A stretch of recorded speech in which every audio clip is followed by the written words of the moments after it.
Hazrat Abu Qatada radiyallahu anhu says, one day we accompanied by our companions were enjoying the company of Hazrat Imran bin Hussain radiyallahu anhu, whereas Bushair bin Ka'ab was also amongst us.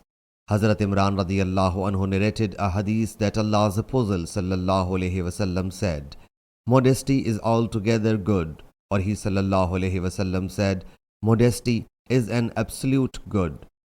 Bushair bin Ka'ab whereupon said, we have found in some of the books that modesty sometimes brings dignity and tranquility, and sometimes it causes weakness.